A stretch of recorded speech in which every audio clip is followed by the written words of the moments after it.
Hello students, welcome to Yachana Science classes. How are you all? I hope you all are fine. As you all know that we are doing chapter number 2 and in previous class we discussed about the biological classification, different type of classification systems, and we started the kingdom Monera. Everything however we have done, two things are left कि Monera kingdom को हमने दो part में divide किया था, Archie bacteria and you bacteria. आज उनके बारे में थोड़ा थोड़ा जानेंगे और उसके बाद हम प्रोटिस्टा किंगडम को स्टार्ट करते हैं. Clear? So this kingdom Monera is divided into two groups. First one is Archaebacteria, second is Eubacteria. If we talk about Archaea word meaning primitive, कि ये बैक्टीरिया पहले आए हैं, ये पुराने हैं, बजाय किसके? यूबैक्टीरिया के. Eubacteria is true bacteria. Clear? If we talk about Archaebacteria, it has some characteristics of eukaryotic as well as some characteristic of Eubacteria. और यू लीव दिस लाइन, इसको छोड़ो, हम इसकी कैरेक्टरिस्टिक की बात करते हैं कि इसके पास कौन कौन सी कैरेक्टरिस्टिक होते हैं. Archaebacteria can survive in extreme condition. It can survive in extreme conditions. Extreme conditions कौन सी? कि बहुत हार्श एनवायरनमेंट में भी ये बैक्टीरिया सर्वाइव कर सकते हैं.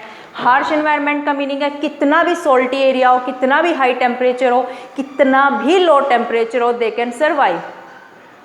ऐसा क्यों? अब ये 1 मार्क का क्वेश्चन बनता है. नीट में भी ये क्वेश्चन पूछा जा सकता है कि ऐसा क्या है इनके पास कि ऐसे एनवायरनमेंट में भी सर्वाइव कर सकते हैं और वो बैक्टीरिया के पास नहीं है. Their cell wall structure is different from the eubacteria cell wall structure. That's why they can survive in harsh environment. इनकी सेल वॉल में ही कुछ इस तरह के कंपाउंड्स प्रेजेंट होते हैं जो उनको इलिजिबल बनाते हैं, एबल बनाते हैं कि वो किसी भी टाइप के एनवायरनमेंट में सर्वाइव कर सकते हैं. So they can survive in extreme condition. That's why they are also known as extremophiles और एक्सट्रीमोफाइल्स. एक्सट्रीम कंडीशन में फाइल्स मीन्स लवर. जो एक्सट्रीम कंडीशन के लवर हैं वो हैं एक्सट्रीमोफाइल्स. किस किस तरह के कंडीशन है? इसके बेस पे इस ग्रुप को हम डिवाइड कर सकते हैं halophiles, थर्मोएसिडोफाइल्स,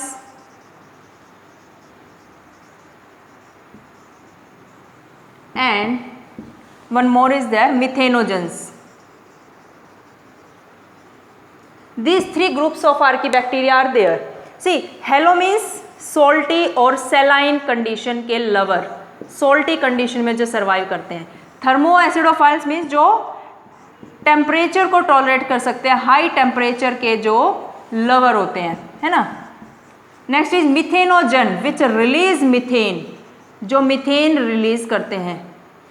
They are present in cattle or you can say ruminant stomachs. जो रूमिनेंट्स एनिमल्स होते हैं उनके स्टमक के अंदर ये प्रेजेंट होता है. तुम्हें क्या लगता है? हम कहते हैं कि काऊ बफेलो मिथेन गैस रिलीज करती है, उनके जो है काऊ डंग से बायोगैस बनती है क्योंकि मिथेन होती है उसके अंदर. तुम्हें क्या लगता है कि वो गायें थोड़ी ना बनाती है मिथेन गैस? उनके रूमिनेंट के स्टमक के अंदर मिथेनोजन बैक्टीरिया प्रेजेंट होते हैं जो मिथेन रिलीज करते हैं. क्लियर? अच्छा, अभी why they are extremophiles? Because there is difference in cell wall structure as of bacteria. Bacteria की सेल वॉल स्ट्रक्चर से इनकी सेल वॉल का स्ट्रक्चर डिफरेंट है. That's why they can survive in extreme conditions. Clear? You can take screenshot. Archaebacteria में हमें बस इतना ही करना है. Then we will do now eubacteria. Eubacteria में भी हमें पर्टिकुलर एक ग्रुप की बात करनी है. एंड वैसे बैक्टीरिया के बारे में बहुत डिटेल में कल कर चुके हैं. यूबैक्टीरिया में हमने एक ग्रुप की बात करनी है और वो ग्रुप है blue green algae. That is blue green algae. These organisms are photosynthetic. ये कैसे हैं? Photosynthetic. And it is clear they are eukaryotic. Protista या दीज आर फोटोसिंथेटिक. यूकैरियोटिक हैं या प्रोकैरियोट है। Let me tell you 1 minute just. Okay, अरे obviously Monera है, prokaryotes होंगे। एंड फोटोसिंथेटिक है, they are can be aquatic और can be terrestrial, can be aquatic और can be terrestrial. They are photosynthetic, they have a pigment chlorophyll A in large amount, बहुत large amount में इनकी body में chlorophyll होता है। देखो मैं तुम्हें एक ब्लू ग्रीन एल्गी बना के दिखाती हूँ, जो तुम्हारी एनसीईआरटी में डायग्राम गिवन है जिसका।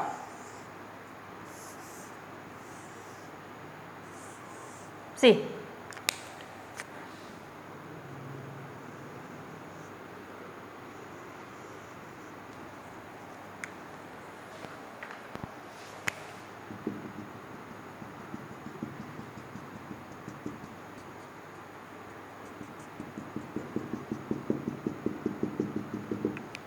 क्लियर। एंड फिर इनकी ये जो सेल्स हैं, सेल में बना देते हैं हम cytoplasm. See these are simple cells, these are photosynthetic cell, कि इनकी सेल के अंदर क्या हो रहा होगा, फोटोसिंथेसिस हो रही है। Clear. These are heterocyst, these are specialised cells, बताती हूँ इनके बारे में। This is mucilaginous sheath, mucilaginous sheath. What it do? It help in cell to cell attachment. It help in cell to cell attachment. ये diagram किसका है? This is the diagram of the blue green algae nostoc. Blue green algae के और भी बहुत से example है, like Anabaena, है ना, एनाबिना, नोस्टॉक, एजरेटोबैक्टर, इस तरह के बहुत सारे एग्जाम्पल्स हैं। ठीक है, तो म्यूसिलेजिनस शीथ जो है ये सेल टू सेल अटैचमेंट में हेल्प करते हैं। ये फोटोसिंथेटिक सेल है, इनके अंदर क्या हो रही होती है, फोटोसिंथेसिस होती है। अब इनके अंदर जब फोटोसिंथेसिस होगी तो ये ऑक्सीजन इवोल्व भी करेंगे, दे ऑक्सीजन इवोल्व भी करने वाले हैं। ठीक है, अब जो ये हेट्रोसिस्ट है ना, ये ऐसी शेल हैं, ये जो सेल है इनके चारों तरफ कई तरह की कवरिंग होती है। ऐसा क्यों होता है? ताकि जो ये ऑक्सीजन यहाँ से निकले वो ऑक्सीजन यहाँ पर ना जाए, जो ऑक्सीजन फोटोसिंथेटिक सेल से इवोल्व हो वो इसके अंदर एंटर ना करे। अब ऐसा क्यों? ऐसा क्या हो गया कि ऑक्सीजन इतनी हार्मफुल है कि ये चाहते नहीं हमारे अंदर एंटर करे। सी जो ये हेट्रोसिस्ट होते हैं, they convert nitrogen into ammonia. You all know कि एटमॉस्फेयर में नाइट्रोजन गैसियस फॉर्म में है और प्लांट्स नाइट्रोजन को एज इट इज़ नहीं ले सकते हैं, वो नाइट्रोजन को किसी भी तरह के आयंस की फॉर्म में कन्वर्ट करवाते हैं स्पेसिफिकली, प्लांट्स नहीं कर पाते हैं उसको कन्वर्ट। तो बैक्टीरिया या मतलब बैक्टीरिया जैसे ऑर्गेनिज्म हेल्प करते हैं प्लांट के कि वो नाइट्रोजन एटमॉस्फेयर में जो गैसियस फॉर्म है उसको आयंस की फॉर्म में कन्वर्ट करे। ठीक है, अच्छा जो ये ब्लू ग्रीन एल्गी होते हैं इसके पास कैरेक्टरिस्टिक होते हैं कि ये नाइट्रोजन गैस को अमोनिया फॉर्म में कन्वर्ट कर देते हैं, क्योंकि इनके पास ऐसे एंजाइम्स होते हैं जो नाइट्रोजन गैस को अमोनिया में कन्वर्ट कर देते हैं। एंड जो ये एंजाइम होते हैं ये ऑक्सीजन सेंसिटिव होते हैं, इनको ऑक्सीजन अगर मिल जाए तो ये सर्वाइव नहीं कर पाते हैं, या यूँ कह लो खराब हो जाते हैं। इसीलिए ऑक्सीजन की एंट्री यहाँ नहीं होनी चाहिए, क्योंकि यहाँ पर क्या हो रहा है, नाइट्रोजन फिक्सेशन। हेट्रोसिस्ट में क्या होता है, नाइट्रोजन फिक्सेशन। समझ आया? This was about eubacteria और you can say blue green algae. इसके बारे में इससे ज़्यादा तुम्हें कुछ नहीं करना है। Clear? So our Monera kingdom is completed. अब हम स्टार्ट करेंगे किंगडम प्रोटिस्टा। मोनेरा में जो ऑर्गेनिज्म थे वो कैसे ऑर्गेनिज्म थे? All were prokaryotes. कैसे थे? प्रोकैरियोट्स, और दे वर ऑल्सो यूनिसेलुलर। अब हम करेंगे किंगडम प्रोटिस्टा। इसके अंदर कैसे ऑर्गेनिजम्स हैं? Unicellular eukaryotes, unicellular eukaryotes and aquatic organism. Fresh water वाले ऑर्गेनिज्म भी है और मरीन ऑर्गेनिज्म भी है। ठीक है, ये है प्रोटिस्टा। अब क्वेश्चन आता है how protista formed, how protista were form. Protista बने कैसे? कि पहले तो सब प्रोकैरियोट होते थे, ये एकदम से यूकैरियोट्स कैसे आ गए? सी सपोज कोई प्रोकैरियोट था, कोई प्रोकैरियोट था, ठीक है, कोई और दूसरा प्रोकैरियोट है जो कैसा है, फोटोसिंथेटिक। ये कैसा है? फोटोसिंथेटिक। इस प्रोकैरियोट को इसने खा लिया, ये इसकी बॉडी में चला गया। सैड है। अब सोचता है कि तेरे को मरना तो है ही, कुछ इसकी हेल्प कर दे। ये फोटोसिंथेटिक था तो इसके ऊपर क्या रहा होगा, इसके पास क्लोरोप्लास्ट भी रहा होगा, क्लोरोफिल रहा होगा। तो ये क्या करता है, अपना क्लोरोप्लास्ट या अपना क्लोरोफिल इसको दे देता है और एक तरह से ये क्या बन जाता है, क्लोरोप्लास्ट बन जाता है। इसका क्या बन जाता है, क्लोरोप्लास्ट। इसी तरह से कोई और प्रोकैरियोट आया होगा और उस प्रोकैरियोट को इसने खा लिया और यहाँ पर क्या बन गया, माइटोकॉन्ड्रिया बन गया। ये इस तरह की थ्योरी का नाम है endosymbiotic theory. Endosymbiotic theory. As name is telling, endo means inner, उसके अंदर सिम्बायोटिक एसोसिएशन चल रहा है, आपस में एक दूसरे की हेल्प कर रहे हैं, ये एंडोसिम्बायोटिक थ्योरी है। तो प्रोकैरियोट में पहले माइटोकॉन्ड्रिया आया था, इसके अंदर पहले माइटोकॉन्ड्रिया आता है, इसलिए माइटोकॉन्ड्रिया हर एक ऑर्गेनिज्म में मिलता है। ठीक है, इस तरह से धीरे धीरे ऑर्गेनली आनी शुरू हो गई, फिर क्लोरोप्लास्ट आ गया और ये क्या बन गए, यूकैरियोट्स बन गए। आई hope it is clear. Now protista जो किंगडम है, it is further divided into 5 groups. ये 5 ग्रुप के अंदर डिवाइड है, जिनको हमने ब्रीफ डिस्कशन जिनका करना है। Protista is divided into first is that, क्या नाम था उसका, chrysophytes.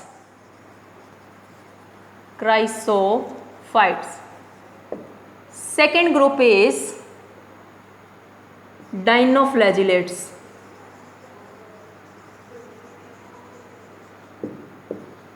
Third is euglenoids. Fourth, slime molds. And last, fifth is protozoans.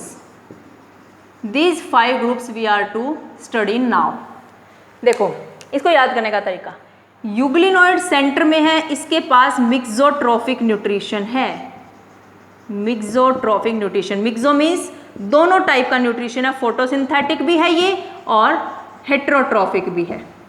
ठीक है, यूग्लिनोइड से इधर वाले हैं दोनों फोटोसिंथेटिक। क्लियर, और इससे इधर वाले हैं दोनों हेट्रोट्रोफिक, और ये सेंटर में है इसलिए इसके पास दोनों हैं। This is just trick to learn. Clear. अब हम पहले किसको पढ़ेंगे, क्राइसोफाइट्स में पढ़ेंगे, 1 बाय 1 इनको हम डिस्कस कर लेंगे। ठीक है, so first group is chrysophytes under protista. Chrysophytes, name is telling, cry कर रहे हैं ये। क्यों क्राई कर रहे हैं, इनके ऊपर अत्याचार हो रहा है। किस तरह का अत्याचार हो रहा है कि तुम्हें बहुत ज़्यादा फोटोसिंथेसिस करने हैं। ये ज़्यादातर सी में रहते हैं, मरीन वाटर में रहते हैं, मरीन ऑर्गेनिज्म है, तो इनके ऊपर दबाव है कि you are to do photosynthesis continuously, you are to do photosynthesis. तो फोटोसिंथेसिस करते रहते हैं, इसीलिए ये क्राई कर रहे हैं, इनके ऊपर अत्याचार हो रहा है। ये 2 ग्रुप के अंदर डिवाइडेड है, diatoms and desmids. You can write these chrysophytes are chief producer of ocean. Chief producers of ocean. ठीक है, तो इनको 2 ग्रुप के अंदर डिवाइड किया गया है, diatoms and desmids. Now see diatoms, specifically these are chief producer. इन दोनों में भी चीफ प्रोड्यूसर कौन है, diatom, chief producers of ocean. ठीक है, चीफ प्रोड्यूसर मीन्स ये फोटोसिंथेटिक है, photosynthetic microscopic organism. Microscopic organism, इनकी बहुत सारी शेप होती है, ढेर सारी शेप होती है। तुम्हारी किचन में जिस जिस शेप के बर्तन हैं उनको इमेजिन कर लो और उनको कलरफुल सा बना दो थोड़ा सा, वैसे वैसे ये शेप के होते हैं। कौन, डाइटम्स। ठीक है, फोटोसिंथेटिक है, microscopic and they are phytoplanktons. Phytoplanktons, phyto means plant like, plant नहीं प्लांट लाइक।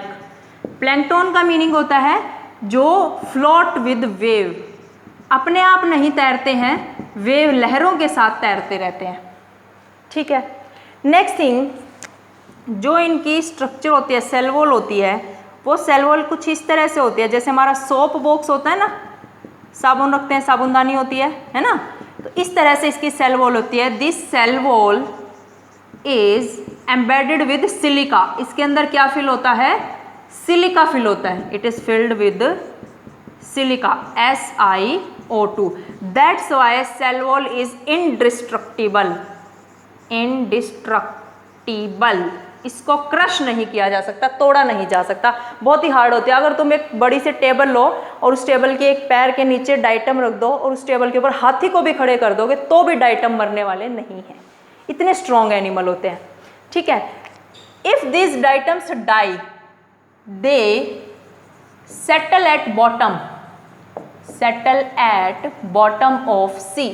सी में ये नीचे बैठ जाते हैं एंड वहाँ पर उस अर्थ को बोलते हैं, जब वो बैठ जाते हैं तो वहाँ पर बहुत ढेर लग जाता है इनका, डाइटमेशियस अर्थ। उस जगह का नाम हो जाता है diatomaceous earth. And this diatomaceous earth is gritty.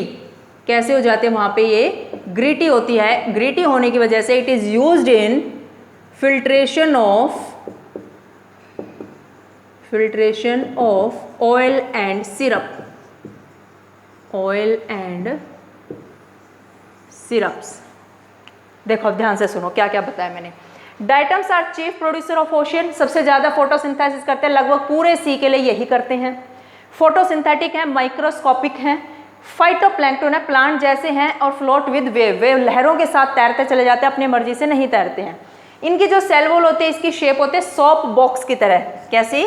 Soap box, साबुन का जो बॉक्स होता है, एक के अंदर दूसरे फिट। सेल वॉल के अंदर सिलिका होता है जिसकी वजह से इनडिस्ट्रक्टिबल है, इनको क्रश नहीं किया जा सकता। Whenever they die, they settle at the bottom of sea, नीचे बैठ जाते हैं और वहाँ पर डाइटम ही डाइटम हमें दिखाई देते हैं, इसलिए उस अर्थ को हम डाइटमेशियस अर्थ बोलते हैं।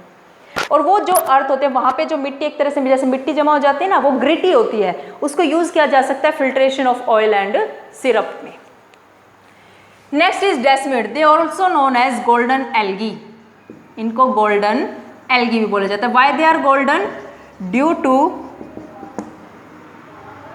Presence of yellow brown carotenoids. इनके अंदर येलो ब्राउन कलर के पिगमेंट हैं, जो कैरोटिनोइड्स पिगमेंट हैं, इसीलिए इनका कलर कैसा होता है?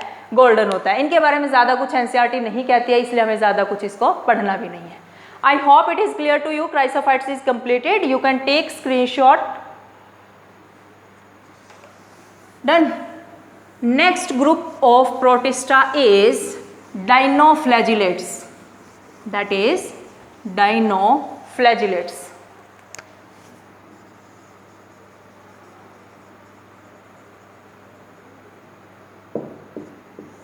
See, इसके नाम में डायन आ रहा है ना, ये रंगीली डायन है। कैसी डायन है?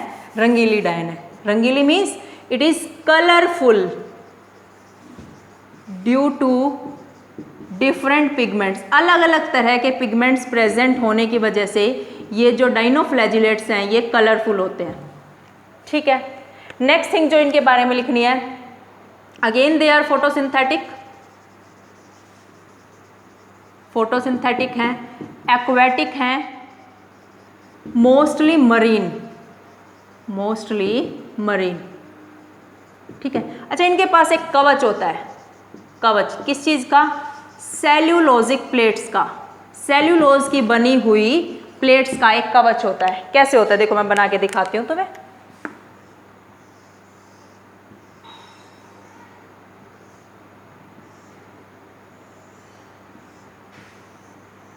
इस तरह का ये डायग्राम है और इसके ऊपर एक फ्लैजिला तो ऐसे होता है और एक फ्लैजिला यूं होता है।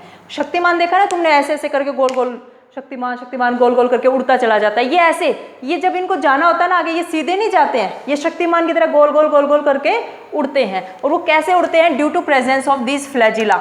इनमें ये एक फ्लैजिला है longitudinal flagella, longitudinal flagella, longitudinal flagella. ये है ट्रांसवर्स फ्लैजिला, ट्रांसवर्स फ्लैजिला। अगर किसी ने शक्तिमान नहीं देखा तो एक बार उसको ज़रूर देखना कि वो कैसे उड़ता है, उसी की तरह ये चलते हैं। ठीक है, तो डाइनोफ्लैजिलेट्स में तुम्हें दो याद रखने, डायन है रंगीली है, कलरफुल है, फोटोसिंथेटिक, एक्वेटिक, मोस्टली मरीन होते हैं। इनके ऊपर एक कवच होता है, सेलुलोजिक प्लेट बनी होती है, और दो फ्लैजिला है, longitudinal flagella and transverse flagella, जिसकी वजह से ये ऐसे चलते हैं। नेक्स्ट थिंग जो बहुत इंपॉर्टेंट है, एक डाइनोफ्लैजिलेट्स है Gonyaulax. This is red dinoflagellate. इसका कैसा कलर होता है? रेड होता है। अब मरीन में है ये, कई बार ये रैपिडली मल्टीप्लाई करता है, रैपिडली मल्टीप्लाई, बहुत स्पीड से अपना नंबर बढ़ाता है, जिससे पूरे सी के अंदर हमें सिर्फ गोनिओलेक्स ही दिखाई देता है, रेड डाइनोफ्लैजिलेट्स दिखाई देता है, एंड रेड टाइड्स आने शुरू हो जाते हैं, जैसे ब्लड बह रहा है सी के अंदर, रेड टाइड्स। तो you can say that it cause red tides in sea, cause red tides in sea. This question can be asked in NEET that red tides किसकी वजह से होते हैं sea में? That is गोनिओलेक्स, red dinoflagellates. It also release toxin. ये toxins भी, जहर भी रिलीज करता है, which kill marine organism, which kill other marine organisms. Clear? याद रखनी है तुम्हें ये सारी बातें डाइनोफ्लैजिलेट्स के बारे में, इससे बाहर तुम्हें कुछ नहीं करना है। I hope all the things are clear. You can take screenshot of dinoflagellates to make the notes. तो नेक्स्ट ग्रुप ऑफ ऑर्गेनिजम्स आता है यूग्लिनोइड्स। Next is euglenoids.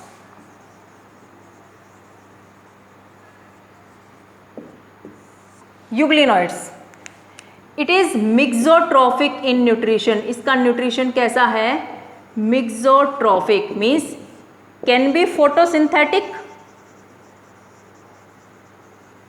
और it can be holozoic means heterotrophic. Holozoic होता है जो food को ingest करता है, होलोजोइक न्यूट्रिशन हो सकता है इसका, हेट्रोट्रॉफिक हो सकता है। Whenever sunlight is available, जब भी सनलाइट अवेलेबल होती है तो ये फोटोसिंथेसिस करते हैं। सनलाइट की एब्सेंस होती है तो ये दूसरे ऑर्गेनिजम्स के ऊपर प्रीडेट करना शुरू कर देते हैं, प्रीडेटर्स होते हैं, शिकार करना शुरू कर देते हैं। Now see diagram of Euglena.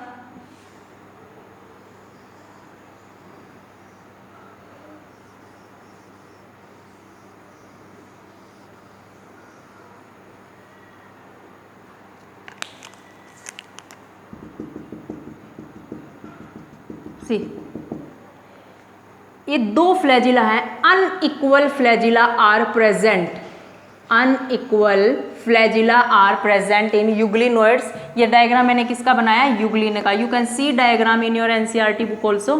ये क्या है? ये क्लोरोफिल है, इट हैज़ क्लोरोफिल। इसके पास कुछ कुछ फीचर्स प्लांट जैसे हैं, क्लोरोफिल है इसके पास, ठीक है। जब भी सनलाइट अवेलेबल होती है तो क्लोरोफिल क्या से फोटोसिंथेसिस कर लेता है, सनलाइट के एब्सेंस में ये प्रीडेट कर लेता है, दूसरों के ऊपर डिपेंड होता है, हेट्रोट्रॉफिक न्यूट्रिशन है, ठीक है। फ्रेश वाटर होता है, ये एक्वेटिक है, फ्रेश वाटर में सर्वाइव करता है ज़्यादातर। बस ये याद करना, यूग्लिनोइड्स के बारे में ज़्यादा कुछ हमें करना नहीं है, ठीक है। You can take screenshot to make the notes. Next is slime moulds. Next जो ग्रुप ऑफ ऑर्गेनिज्म हमने पढ़ना है वो क्या है? Slime moulds.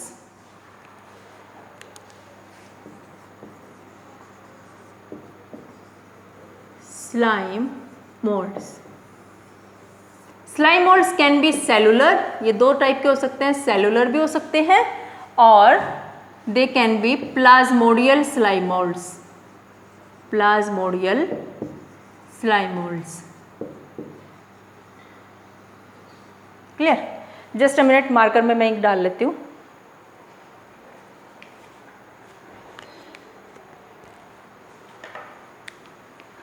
C, cellular slime moulds and plasmodial slime moulds, these are not in NCERT, ये हमने नहीं करने हैं। We will do these plasmodial slime moulds. देखो, एक स्लाइम मोल्ड है, इसका जो न्यूक्लियस है, न्यूक्लियस इज 2n। अच्छा, अब हम यूग्लिनोइड से राइट साइड में आ गए हैं, तो ये स्लाइम मोल्ड्स कैसे होंगे? हेट्रोट्रॉफिक। कैसे होंगे? Heterotrophic, and specifically they are saprophytes. Dead and decay matter पे ये डिपेंड करते हैं।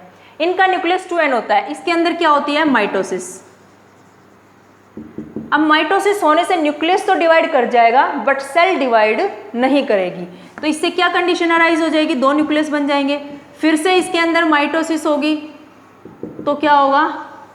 4 न्यूक्लियस बन जाएंगे।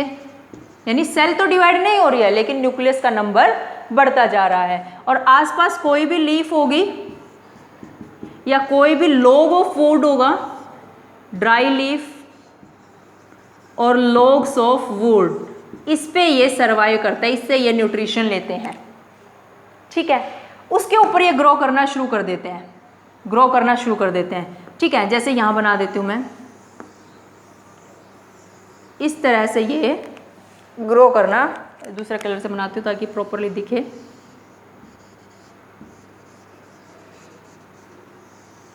ऐसे यूं ग्रो करना शुरू कर देते हैं और इसके अंदर बहुत सारे न्यूक्लियस आ जाते हैं, है ना। बहुत सारे न्यूक्लियस, बार बार माइटोसिस होती रहती है, न्यूक्लियस का नंबर तो बढ़ जाता है लेकिन सेल डिवाइड नहीं होती। इस कंडीशन को बोलते हैं Plasmodium.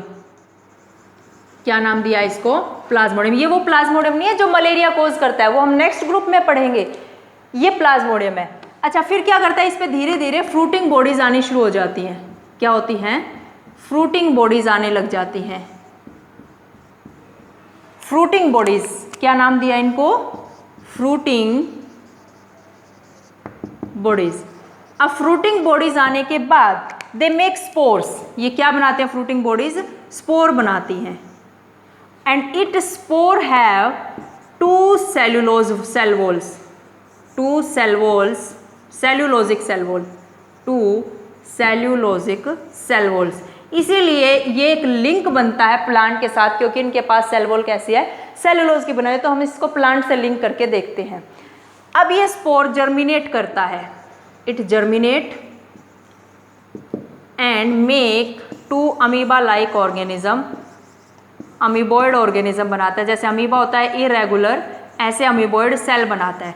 Then these cells fuse. अब ये सेल फ्यूज करेगी, एक सेल बनेगी और इसके अंदर न्यूक्लियस आ जाएगा। और न्यूक्लियस कैसा हो जाएगा? 2n, क्योंकि अभी तो न्यूक्लियस कैसा था? n। अब ये फिर से क्या बन गया? स्लाइम माउल्ट्स बन गया। स्लाइम माउल्ट्स कैसे होते हैं? It is thick unpleasant liquid, thick unpleasant liquid. If you see it's picture, इसकी गूगल पे पिक्चर देखोगे तो ऐसे लिक्विड सा बहता हुआ दिखाई देगा, थिक, और देख के बहुत ही घृणा आएगी कि पता नहीं क्या है ये, है ना। तो ये इस तरह की इसकी लाइफ साइकिल होती है कि इसको तुम समझ सकते हो क्या क्या मैंने बताया। I hope it is clear. Slime moulds के बारे में हमने यही करना है। You can take screenshot to make the notes. Done. Now last group of protista is left, that is protozoans, that is protozoans.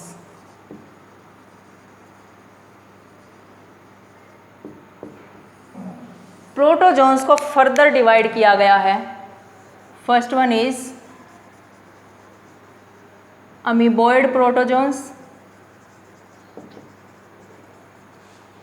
second is flagellated protozoans,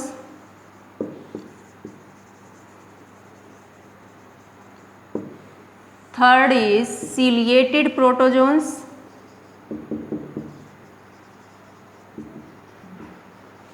and last one is sporozoans. Now see the things. थोड़ा थोड़ा पढ़ना है इनके बारे में, ज़्यादा कुछ नहीं करना। अमीबॉइड नेम इज टेलिंग कि अमीबा की शेप का होगा और इसके पास क्या होंगे? इस तरह से ये क्या है? स्यूडोपोडिया। क्या नाम है इनका? Pseudopodia. Pseudo means false, podia means feet, false feet, झूठे पैर होते हैं। ऐसा लगता है पैर हैं बट ये पैर नहीं होते हैं। ठीक है, इसकी हेल्प से ये न्यूट्रिशन लेते हैं, अपने प्रे को पकड़ते हैं। इसमें एग्जाम्पल किसका आएगा? अमीबा, एंड सेकंड है Entamoeba histolytica, Entamoeba histolytica, which cause the disease ये एक डिजीज़ करता है, बहुत ही फेमस डिजीज़ है, उसका नाम है amoebic dysentery. Vomiting and loose motion की खासियत है इसके अंदर, ठीक है। ये है अमीबॉइड प्रोटोजोन्स। सेकंड आते हैं फ्लैजिलेटेड प्रोटोजोन्स। फ्लैजिलेटेड प्रोटोजोन्स नाम से पता चल रहा है उनके पास क्या होगा, फ्लैजिला होगा, हैव फ्लैजिला। लोकोमोशन के लिए, मूवमेंट के लिए इनके पास फ्लैजिला होगा। नेक्स्ट थिंग इसमें एग्जाम्पल करना है किसका, क्या example, Trichomonas. Trichomonas it also cause disease trichomoniasis. Trichomoniasis ये डिजीज करता है, एसटीडी है ये, sexually transmitted disease. Second example तुम्हें इसका करना है, first second is Leishmania. Leishmania it cause a disease, ये भी डिजीज करता है, बहुत खतरनाक है ये ह्यूमन के लिए। ये भी डिजीज करता है, कौन सी डिजीज, स्लीपिंग सिकनेस। इस डिजीज का एक वेक्टर है, मीन्स जो डिजीज को फैलाता है, एक फ्लाई है, सी से फ्लाई। सी से फ्लाई, अफ्रीका कॉन्टिनेंट में ज़्यादा होती है डिजीज, तो हमें डरने की ज़रूरत नहीं है, समझ आया। फिर आते हैं सीलिएटेड प्रोटोजोन्स, जिनमें सीलिया होगा। एक स्लिपर लाइक ऑर्गेनिज्म देखा होगा तुमने, पिक्चर्स देखी होगी, हैव सीलिया, जिसको बोलते हैं पैरामीशियम। इसमें एग्जाम्पल आएगा पैरामीशियम। कैसा स्ट्रक्चर होता है उसका,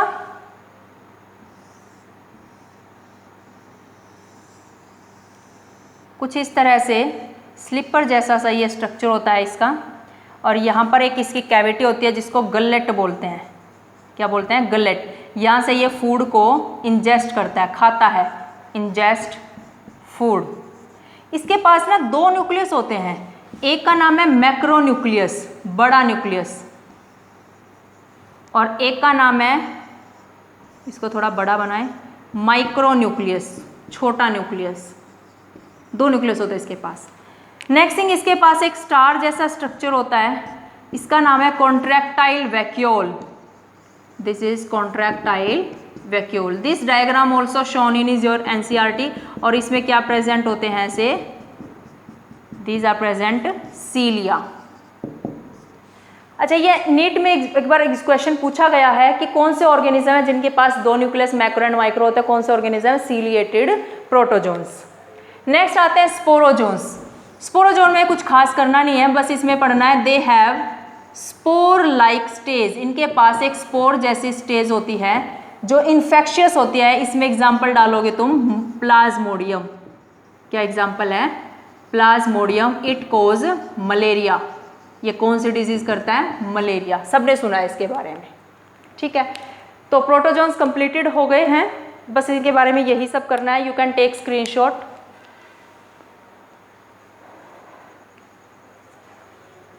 done.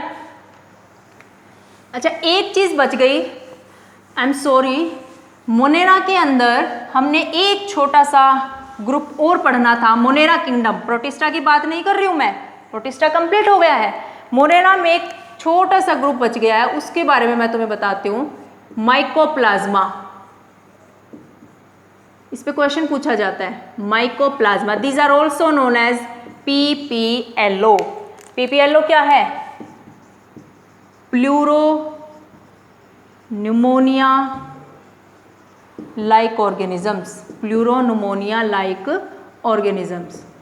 These are smallest organism, smallest cell, सबसे छोटी सेल होती है ये, ठीक है। And these are bacteria without cell wall. ये ऐसे बैक्टीरिया होते हैं जिनकी सेल वॉल नहीं होती, बैक्टीरिया विदाउट सेल वॉल, ठीक है।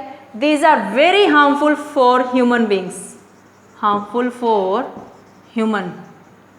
ये डिजीज करते हैं ह्यूमन में, उस डिजीज का नाम है माइकोप्लाज्मा न्यूमोनिया। माइकोप्लाज्मा न्यूमोनिया, ठीक है। तो माइकोप्लाज्मा के बारे में, अच्छा, इनको जोकर भी बोला जाता है, कुछ इस तरह से कुछ राइटर इसको जोकर भी बोलते हैं, क्योंकि अजीब से होते हैं ये जोकर जैसे, है ना। So this was all about the kingdom Monera and protista. दो किंगडम हमारी कंप्लीट हो गई हैं। एक फंजाई को हमने डिटेल में करना है, क्योंकि प्लांटे किंगडम का तो फुल चैप्टर है, एनिमलिया किंगडम का भी फुल चैप्टर है, तो मे भी हम उसको ना करें, फंजाई को हम डिटेल में करेंगे। एक और क्लास में भी इस चैप्टर की होगी, अगर प्लांट एनिमल को भी कुछ देखेंगे तो एक क्लास और बना दूंगी मैं उसके लिए। So I hope all the things are clear, read it from NCERT, make the notes and read the things clearly. Please like, share and subscribe my channel also. Thank you everybody.